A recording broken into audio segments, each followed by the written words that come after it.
అబద్ధపు మాటలతో మోదీ దేశాన్ని, కేసీఆర్ రాష్ట్రాన్ని దోచుకున్నారని అన్నారు సెల్పీ మాజీ నేత జానారెడ్డి. రాష్ట్రంలో బీఆర్ఎస్ ఓడినట్లే దేశంలో బీజేపీని కూడా ప్రజలు ఓడిస్తారని అన్నారు. నల్గొండ జిల్లా మిర్యాలగూడలో సిపిఎం పార్టీ ముఖ్య కార్యకర్తల సమావేశం నిర్వహించారు. కార్యక్రమంలో కుందూరు జానారెడ్డి, సిపిఎం రాష్ట్ర కార్యవర్గ సభ్యులు జూలకంటి రంగారెడ్డి, కాంగ్రెస్ ఎంపీ అభ్యర్థి కుందూరు రఘువీరారెడ్డి, ఎమ్మెల్యేలు లక్ష్మారెడ్డి, జేవీరెడ్డిలు పాల్గొన్నారు.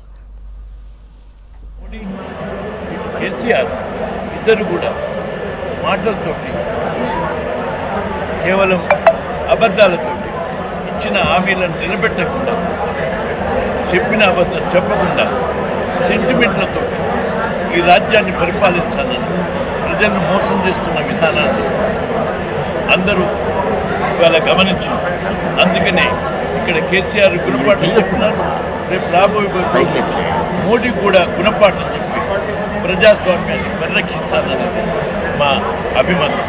అందుకు అనుగుణంగా మేమందరం కలిసి ఐక్యంగా ఈ కొనసాగించి ప్రజాస్వామ్యాన్ని పరిరక్షిస్తూ ఈ ఎన్నికల్లో అత్యధికమైనటువంటి మెజార్టీతో సీట్లని గెలుచుకోవాలి, రాష్ట్రం అంతటా దేశం అంతటా అని చెప్పి నేను అప్పీల్ చేస్తున్నాను.